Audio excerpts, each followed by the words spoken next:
പ്രിയപ്പെട്ട സുഹൃത്തെ നമസ്കാരം. ഇന്ന് ഏപ്രിൽ 19 ലേറ്റസ്റ്റ് കറണ്ട് അഫേഴ്സുമായി ജേഡിസ് കറണ്ട് അഫേഴ്സ്. ഇന്നലെ, അതായത് ഏപ്രിൽ 18 തീയതി, ഡിഫൻസ് റിസർച്ച് ഡെവലപ്മെന്റ് ഓർഗനൈസേഷൻ വളരെ വിജയകരമായി നടത്തിയിട്ടുള്ള ഒരു മിസൈലിന്റെ പരീക്ഷണം. ഈ മിസൈലിന്റെ പേരാണ് ഇൻഡിജീനിയസ് ടെക്നോളജി ക്രൂയിസ് മിസൈൽ, തദ്ദേശീയ സാങ്കേതിക ക്രൂയിസ് മിസൈൽ. ഈ ഒരു പരീക്ഷണം വളരെ വിജയകരമായി നടത്തിയിട്ടുള്ളത് ഒഡീഷ തീരത്തു നിന്നാണ്. തദ്ദേശീയമായി നിർമ്മിച്ചിട്ടുള്ള പ്രൊപ്പൽഷൻ സിസ്റ്റമാണ് ഈ ഒരു മിസൈലിന്റെ ഏറ്റവും വലിയ പ്രത്യേകത. ഈ ഒരു പ്രൊപ്പൽഷൻ സിസ്റ്റം നിർമ്മിച്ചിട്ടുള്ളത് ഗ്യാസ് ടർബൈൻ റിസർച്ച് എസ്റ്റാബ്ലിഷ്മെന്റ് ആണ്. എവിടെയാണ് ഇന്ത്യയിലെ ഈ ഒരു സിസ്റ്റം ഡെവലപ്പ് ചെയ്തിട്ടുള്ളത്? അതായത് ഗ്യാസ് ടർബൈൻ റിസർച്ച് എസ്റ്റാബ്ലിഷ്മെന്റ്, ഇത് ബാംഗ്ലൂരിലാണ്. ഡിഫൻസ് റിസർച്ച് ഡെവലപ്മെന്റ് ഓർഗനൈസേഷന്റെ വളരെ പ്രധാനപ്പെട്ട ഒരു ഓർഗനൈസേഷൻ ആണ് ഗ്യാസ് ടർബൈൻ റിസർച്ച് എസ്റ്റാബ്ലിഷ്മെന്റ്. ഇത് ബാംഗ്ലൂരിലാണ്. മാനിക് ടർബൈൻ എഞ്ചിൻ ഉപയോഗിച്ചുകൊണ്ടാണ് ഇൻഡിജീനിയസ് ടെക്നോളജി ക്രൂയിസ് മിസൈലിന്റെ പരീക്ഷണം നടത്തിയിട്ടുള്ളത്. ലേറ്റസ്റ്റ് ആയിട്ടുള്ള ഓരോ കാര്യങ്ങളും അത് നമ്മുടെ അറിവാണ്. നമ്മൾ എന്നും അതിനുവേണ്ടി സമയം കണ്ടെത്തുകയാണെങ്കിൽ നമ്മളുടെ ഓട്ടോമാറ്റിക്കലി നമുക്ക് നമ്മുടെ അറിവ് വർദ്ധിപ്പിക്കാൻ സാധിക്കും. അതിനുവേണ്ടി നമുക്ക് വേണ്ടത് സമയമാണ്. ജേഡിസ് കറണ്ട് അഫേഴ്സ് ഓരോ ദിവസവും ഏറ്റവും ലേറ്റസ്റ്റ് ആയിട്ടുള്ള കറണ്ട് അഫേഴ്സ് ആണ് നൽകാൻ ശ്രമിക്കുന്നത്. നമുക്ക് ഇന്നത്തെ മറ്റു കറണ്ട് അഫേഴ്സിലേക്ക് പോകാം. 2023-24 സാമ്പത്തിക വർഷത്തിൽ 44 ലക്ഷം യാത്രക്കാരെ കൈകാര്യം ചെയ്ത കേരളത്തിലെ വിമാനത്താവളം ഏതാണ്? തിരുവനന്തപുരം അന്താരാഷ്ട്ര വിമാനത്താവളം. അതായത് 2022-23 സാമ്പത്തിക വർഷത്തിൽ തിരുവനന്തപുരം അന്താരാഷ്ട്ര വിമാനത്താവളം, ആ ഒരു വിമാനത്താവളം വഴിയുള്ള യാത്രക്കാരുടെ എണ്ണം 34.6 ലക്ഷം ആയിരുന്നു. എന്നാൽ ഈ കഴിഞ്ഞ 2023-24 സാമ്പത്തിക വർഷത്തിൽ 44 ലക്ഷം യാത്രക്കാരാണ്. അതായത് റെക്കോർഡാണ് ഇപ്രാവശ്യം ഉണ്ടായിട്ടുള്ളത്. ഇത്രയും യാത്രക്കാർ ആദ്യമായിട്ടാണ് തിരുവനന്തപുരം അന്താരാഷ്ട്ര വിമാനത്താവളത്തിൽ നിന്ന് യാത്ര ചെയ്തിട്ടുള്ളത്.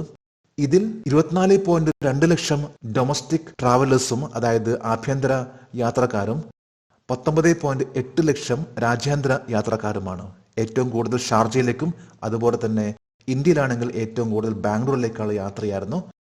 ടൈം മാഗസിന്റെ 2024 ഏറ്റവും സ്വാധീനമുള്ള 100 ആളുകളുടെ പട്ടികയിൽ എത്ര ഇന്ത്യൻ വംശജർ പട്ടികപ്പെടുത്തിയിട്ടുണ്ട്? 8 വ്യക്തികൾ. ടൈം മാഗസിൻ 1923 ആരംഭിച്ചിട്ടുള്ള ന്യൂയോർക്ക് ആസ്ഥാനമായിട്ട് പ്രവർത്തിക്കുന്ന ഒരു വളരെ ഫേമസ് ആയിട്ടുള്ള ഒരു ഇന്റർനാഷണൽ മാഗസിൻ ആണ്. ഇന്റർനാഷണൽ മാഗസിൻ ആയിട്ടുള്ള ടൈം മാഗസിന്റെ ലേറ്റസ്റ്റ് ആയിട്ടുള്ള, അതായത് 2024 ഏറ്റവും സ്വാധീനമുള്ള 100 ആളുകളുടെ പട്ടികയിൽ ഇന്ത്യൻ വംശജരായിട്ടുള്ള 8 പേരാണ് ഉൾപ്പെട്ടിട്ടുള്ളത്. ഇത് വേൾഡ് ബാങ്കിന്റെ ഇപ്പോഴത്തെ പ്രസിഡന്റ് ആയിട്ടുള്ള അജയ് ബംഗ, ബോളിവുഡ് ആക്ടർ ആലിയ ഭട്ട്, മൈക്രോസോഫ്റ്റിന്റെ chief executive officer Satya Nadella, Indian wrestler Sakshi Malik, Indian വംശജനും ബ്രിട്ടീഷ് ആക്ടറുമായിട്ടുള്ള ദേവ് പട്ടേൽ, യേൽ യൂണിവേഴ്സിറ്റിയിലെ പ്രിയമോദ നടരാജൻ, UK വളരെ ഫേമസ് ആയിട്ടുള്ള ഷെഫ് ആസ്മ ഖാൻ, അതേപോലെ ഡയറക്ടർ ഓഫ് US ഡിപ്പാർട്ട്മെന്റിന്റെ ജിഗർ ഷാ എന്നിവരാണ്. ഈ 8 പേരാണ് ടൈം മാഗസിന്റെ ഇന്ത്യയിൽ നിന്നുള്ള മോസ്റ്റ് ഇൻഫ്ലുവൻഷ്യൽ പേഴ്സൺസ് എന്ന രീതിയിൽ ഇടം നേടിയിട്ടുള്ളത്. പുതിയ മെനിഞ്ചിറ്റിസ് വാക്സിൻ പുറത്തിറക്കിയ ആദ്യ രാജ്യം ഏത്? നൈജീരിയ. ഇന്ന് സൗത്ത് ആഫ്രിക്കയിൽ ഏറ്റവും കൂടുതൽ ഭീഷണിയായിട്ട് നിൽക്കുന്ന ഒരു അസുഖമാണ് മെനിഞ്ചിറ്റിസ്. അതിൽ ഏറ്റവും കൂടുതൽ ബാധിക്കുന്നത് നൈജീരിയയിലാണ്. ഇപ്പൊ നൈജീരിയയുടെ ഏറ്റവും ലേറ്റസ്റ്റ് ആയിട്ടുള്ള റിപ്പോർട്ട് പ്രകാരം നൈജീരിയ ആദ്യമായിട്ട് ഒരു മെനിഞ്ചിറ്റിസ് ചെറുക്കുന്നതിന് വേണ്ടിയുള്ള ഒരു വാക്സിൻ പുറത്തിറക്കി. ഒരു മസ്തിഷ്ക രോഗമായിട്ടുള്ള മെനിഞ്ചിറ്റിസ്, ഇത് വളരെ സീരിയസ് ആയിട്ടുള്ള ഒരു അസുഖമാണ്. ഈ ഒരു വാക്സിന്റെ പേരാണ് MEN5CV എന്ന ഈ ഒരു വാക്സിൻ. ഇതിനെ വേൾഡ് ഹെൽത്ത് ഓർഗനൈസേഷൻ അപ്രൂവൽ നൽകി. ഇതിലൂടെ മെനിഞ്ചിറ്റിസ് വാക്സിൻ പുറത്തിറക്കിയിട്ടുള്ള ആദ്യ സൗത്ത് ആഫ്രിക്കൻ രാജ്യം എന്ന് പറയുമ്പോൾ അത് നൈജീരിയയാണ്. കഴിഞ്ഞ വർഷത്തെക്കാളും ഏതാണ്ട് 50% വർധനമാണ് ഈ പ്രാവശ്യം വന്നിട്ടുള്ളത്. ബാക്ടീരിയ വഴിയോ അല്ലെങ്കിൽ വൈറസ് വഴി കടന്നു വരുന്ന മസ്തിഷ്കത്തിൽ ബാധിക്കുന്ന ഒരു അസുഖമാണ് മെനിഞ്ചിറ്റിസ്. ഇന്ത്യൻ സ്പേസ് റിസർച്ച് ഓർഗനൈസേഷൻ പ്രഖ്യാപിച്ചത് ഏത് വർഷമാണ് ഇന്ത്യ അവശിഷ്ടങ്ങളില്ലാത്ത ബഹിരാകാശം ലക്ഷ്യമിടുന്നത്? 2030. ഇന്ന് മിക്കവാറും എല്ലാ സ്പേസ് ഓർഗനൈസേഷൻസിന്റെ ഏറ്റവും വലിയ ചിന്തയാണ്, അതായത് എങ്ങനെ ബഹിരാകാശത്തുള്ള ഉപയോഗശൂന്യമായിട്ടുള്ള പ്രവർത്തനരഹിതമായിട്ടുള്ള സാറ്റലൈറ്റ്സ് അവിടെ നിന്ന് മാറ്റുക. കാരണം അത്രയും സാറ്റലൈറ്റ്സ് ആണ് ഇന്നിപ്പോൾ ബഹിരാകാശത്തുള്ളത്. ഇന്ത്യയും അതുപോലെ തന്നെ ഏറ്റവും കൂടുതൽ ചിന്തിക്കുന്ന ഒന്നാണ് ബഹിരാകാശത്തുള്ള നിർജ്ജീവമായിട്ടുള്ള പ്രവർത്തനരഹിതമായിട്ടുള്ള സാറ്റലൈറ്റ്സിനെ എങ്ങനെ അവിടെ നിന്ന് മാറ്റാം എന്നത്. ഇതിന്റെ ഭാഗമായിട്ട് ഇന്ത്യ പ്രഖ്യാപിച്ചിട്ടുള്ള ഏറ്റവും ലേറ്റസ്റ്റ് ആയിട്ടുള്ള ഒന്നാണ് 2030 ഇന്ത്യ പൂർണ്ണമായിട്ടും ബഹിരാകാശത്തുള്ള പ്രവർത്തനരഹിതമായിട്ടുള്ള സാറ്റലൈറ്റ്സ് നീക്കം ചെയ്യും എന്നത്.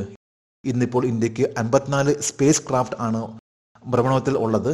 ഈ കാര്യം അറിയിച്ചിട്ടുള്ളത് ഇന്ത്യൻ സ്പേസ് റിസർച്ച് ഓർഗനൈസേഷന്റെ ചെയർമാൻ ആയിട്ടുള്ള എസ് സോംനാഥ് ആണ്. ഇന്ത്യയുടെ ഇപ്പോഴത്തെ ISROയുടെ ചെയർമാൻ ആണ് എസ് സോംനാഥ്. ഇന്ത്യയിലെ ആദ്യത്തെ സമ്പൂർണ്ണ വൈദ്യുതി തദ്ദേശീയ ഓപ്പൺ കാസ്റ്റ് മൈനിങ് ട്രക്ക് പുറത്തിറക്കിയ കമ്പനി സാനി ഇന്ത്യ. ഇന്ത്യയിലെ വളരെ ഫേമസ് ആയിട്ടുള്ള ഓട്ടോമൊബൈൽ കമ്പനി ആണ് സാനി ഇന്ത്യ. പ്രധാനമായിട്ടും ക്രെയിനുകൾ, എക്സ്കവേറ്ററുകൾ, പമ്പുകൾ, മൈനിങ് ബന്ധപ്പെട്ട നിരവധി ഉപകരണങ്ങൾ നിർമ്മിക്കുന്ന ഒരു കമ്പനിയാണ് സാനി ഇന്ത്യ. സാനി ഇന്ത്യയുടെ ഏറ്റവും ലേറ്റസ്റ്റ് ആയിട്ടുള്ള ഒന്നാണ് ഇലക്ട്രിക്കൽ ഡംപ് ട്രക്ക് പുറത്തിറക്കി. SK1105E എന്ന പേരിൽ അറിയപ്പെടുന്ന ഈ ഒരു ട്രക്ക് ആണ് സാനി ഇന്ത്യയുടെ ഏറ്റവും ലേറ്റസ്റ്റ്.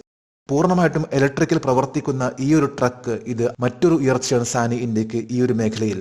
സാനി ഇന്ത്യ പുറത്തിറക്കിയിട്ടുള്ള ട്രക്കിന്റെ പേരാണ് SKT105E എന്ന ഇലക്ട്രിക് ഡംപ് ട്രക്ക്. ഇത് ഇന്ത്യയിൽ ആദ്യമായിട്ടാണ് ഇത്തരത്തിലുള്ള ഒരു പൂർണ്ണമായിട്ടും ഇലക്ട്രിക് പ്രവർത്തിക്കുന്ന ഒരു ട്രക്ക് പുറത്തിറക്കിയിട്ടുള്ളത്.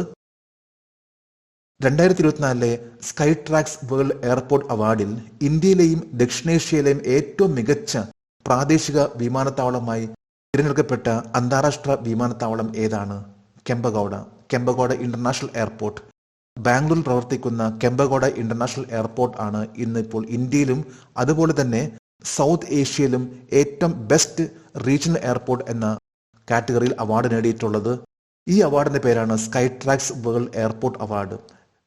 ബാംഗ്ലൂർ ഇന്റർനാഷണൽ എയർപോർട്ട് ലിമിറ്റഡിന്റെ ഭാഗമായിട്ടുള്ള കെമ്പഗൌഡ ഇന്റർനാഷണൽ എയർപോർട്ട് ആണ് ഈ അവാർഡ് നേടിയിട്ടുള്ളത്. ഏതാണ്ട് 8 മാസം മുമ്പ് ഇത്തരത്തിലുള്ള മറ്റൊരു അവാർഡ് കൂടി കെമ്പഗൌഡ ഇന്റർനാഷണൽ എയർപോർട്ട് ലഭിച്ചിരുന്നു. അതായത് അതിമനോഹരമായിട്ടുള്ള ടെർമിനൽ നിർമ്മിച്ചിട്ടുള്ള കെമ്പഗൌഡ ഇന്റർനാഷണൽ എയർപോർട്ടിന് വേൾഡ് എയർപോർട്ട് അവാർഡിൽ 2ാം സ്ഥാനം ലഭിച്ചു. അതിമനോഹരമായിട്ടുള്ള ഒരു ടെർമിനൽ ആണ് കെമ്പഗൌഡ ഇന്റർനാഷണൽ എയർപോർട്ട് ഉള്ളത്. ടെർമിനൽ 2 ആണ് ഏറ്റവും ലേറ്റസ്റ്റ് ആയിട്ട് ആ ഒരു എയർപോർട്ടിൽ നിർമ്മിച്ചിട്ടുള്ളത്. ലോക ഹീമോഫീലിയ ദിനം ആചരിച്ചത് ഏത് തീയതിയിലാണ്? 17 ഏപ്രിൽ. എല്ലാ വർഷം ഏപ്രിൽ 17 ആചരിക്കുന്ന ഒരു ദിനമാണ് വേൾഡ് ഹീമോഫീലിയ ഡേ. സാധാരണയായിട്ട് നമ്മുടെ രക്തധമനികൾ അതിൽ ബ്ലഡ് ക്ലോട്ട് ചെയ്യാറുണ്ട്. ഹീമോഫീലിയ ബാധിച്ചിട്ടുള്ള വ്യക്തികളിൽ ബ്ലഡ് ക്ലോട്ടിംഗ് അല്പം ബുദ്ധിമുട്ടാണ്. ഇതൊരു ജനറ്റിക് ആയിട്ട് ബന്ധപ്പെട്ട ഒരു അസുഖമാണ്. വളരെ അപൂർവമായിട്ട് വരുന്ന ഈ ഒരു ഹീമോഫീലിയ എന്ന് പറയുന്ന ഇത്തരത്തിലുള്ള ബ്ലീഡിംഗ് ഇത് പൂർണ്ണമായിട്ടും ഭേദമാക്കാൻ സാധിക്കുന്ന ഒന്നല്ല, എന്നാൽ ഒരു പരിധിവരെ കൺട്രോൾ ചെയ്യാൻ സാധിക്കുന്ന ഒന്നാണ്. ഇതുമായി ബന്ധപ്പെട്ടുള്ള ഒരു ബോധവൽക്കരണ ദിനമാണ് എല്ലാ വർഷവും ഏപ്രിൽ 17 വേൾഡ് ഹീമോഫീലിയ ഡേ ആയിട്ട് ആചരിക്കുന്നത്. കൂടുതലായിട്ടും ഈ ഒരു അസുഖം കണ്ടുവരുന്നത് പുരുഷന്മാരിലാണ്. ഇന്നലെ ഏപ്രിൽ 18 ഇന്നലത്തെ കറണ്ട് അഫയേഴ്സിലെ ഒരു ചോദ്യമായിരുന്നു, ലോക ഭൗമദിനം ആചരിക്കുന്നത് ഏത് തീയതിയിലാണ്? ഇതിന്റെ ഉത്തരം 22 ഏപ്രിൽ. എല്ലാ വർഷം ഏപ്രിൽ 22 തീയതിയാണ് ലോക ഭൗമദിനം, അതായത് വേൾഡ് എർത്ത് ഡേ ആയിട്ട് ആഘോഷിക്കുന്നത്. 1970 ഏപ്രിൽ 22 തീയതിയാണ് ആദ്യമായിട്ട് വേൾഡ് എർത്ത് ഡേ ആഘോഷിക്കാൻ തുടങ്ങിയിട്ടുള്ളത്. ഇന്നിപ്പോൾ 193 രാജ്യങ്ങളിൽ വേൾഡ് എർത്ത് ഡേ ആയിട്ട് ജനങ്ങളെ ഇതിന്റെ പ്രാധാന്യത്തെക്കുറിച്ച് ബോധവൽക്കരണം നടത്തുന്നുണ്ട്. ജെഡിസ് കറണ്ട് അഫയേഴ്സിന്റെ ഇന്നലത്തെ ഈ ചോദ്യത്തിന് മറുപടി നൽകിയിട്ടുള്ള ഓരോരുത്തർക്കും ജെഡിസ് കറണ്ട് അഫയേഴ്സിന്റെ ആശംസകൾ. നമുക്ക് ഇന്നത്തെ കറണ്ട് അഫയേഴ്സ് ഒന്നുകൂടി റിവൈസ് ചെയ്യാം. 2023-24 സാമ്പത്തിക വർഷത്തിൽ 44 ലക്ഷം യാത്രക്കാരെ കൈകാര്യം ചെയ്ത കേരളത്തിലെ വിമാനത്താവളം ഏതാണ്? തിരുവനന്തപുരം അന്താരാഷ്ട്ര വിമാനത്താവളം. തദ്ദേശീയ സാങ്കേതിക ക്രൂയിസ് മിസൈലിന്റെ ഗ്യാസ് ടർബൈൻ റിസർച്ച് എസ്റ്റാബ്ലിഷ്മെന്റ് വികസിപ്പിച്ചത് ഏത് സ്ഥലത്താണ്? ബാംഗ്ലൂരു. ടൈം മാഗസിന്റെ 2024 ഏറ്റവും സ്വാധീനമുള്ള 100 ആളുകളുടെ പട്ടികയിൽ എത്ര ഇന്ത്യൻ വംശജർ പട്ടികപ്പെടുത്തിയിട്ടുണ്ട്? 8 വ്യക്തികൾ. പുതിയ മെനഞ്ചിറ്റിസ് വാക്സിൻ പുറത്തിറക്കിയ ആദ്യ രാജ്യം ഏത്? Nigeria. Indian space research organisation പ്രഖ്യാപിച്ചത് ഏതു വർഷമാണ് ഇന്ത്യ അവശിഷ്ടങ്ങളില്ലാത്ത ബഹിരാകാശം ലക്ഷ്യമിടുന്നത്? 2030. ഇന്ത്യയിലെ ആദ്യത്തെ സമ്പൂർണ്ണ വൈദ്യുതി തദ്ദേശീയ ഓപ്പൺ കാസ്റ്റ് മൈനിങ് ട്രക്ക് പുറത്തിറക്കിയ കമ്പനി Sany India. 2024 Skytrax world airport അവാർഡിൽ ഇന്ത്യയിലെയും ദക്ഷിണേഷ്യയിലെയും ഏറ്റവും മികച്ച പ്രാദേശിക വിമാനത്താവളമായി തിരഞ്ഞെടുക്കപ്പെട്ട അന്താരാഷ്ട്ര വിമാനത്താവളം ഏതാണ്? Kempegowda international airport. ലോക ഹീമോഫീലിയ ദിനം ആചരിച്ചത് ഏത് തീയതിയിലാണ്? 17 ഏപ്രിൽ. ഇന്ന് ഏപ്രിൽ 19. ഇന്നത്തെ കറണ്ട് അഫയേഴ്സിലെ ഒരു ചോദ്യമാണ്, which disease is also known as Christmas disease? Christmas രോഗം എന്നറിയപ്പെടുന്ന രോഗം ഏത്? 3 ഓപ്ഷൻസ് ആണ് നൽകിയിട്ടുള്ളത്.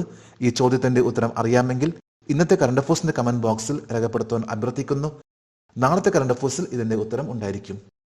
നമ്മൾ ഓരോ ദിവസം കറണ്ട് അഫയേഴ്സിന് വേണ്ടി സമയം കണ്ടെത്താൻ ശ്രമിക്കൂ. അത് നമ്മുടെ കോൺഫിഡൻസ് ആണ് വർദ്ധിപ്പിക്കുന്നത്. നമുക്ക് ഓരോ പരീക്ഷകളിലും എവിടെയും നമുക്ക് നന്നായിട്ട് പെർഫോം ചെയ്യാൻ സാധിക്കും. അതിനുവേണ്ടി ശ്രമിക്കൂ. നാളെ നമുക്ക് വീണ്ടും പുതിയ കറണ്ട് അഫയേഴ്സുമായിട്ട് കാണാം. Thank you very much.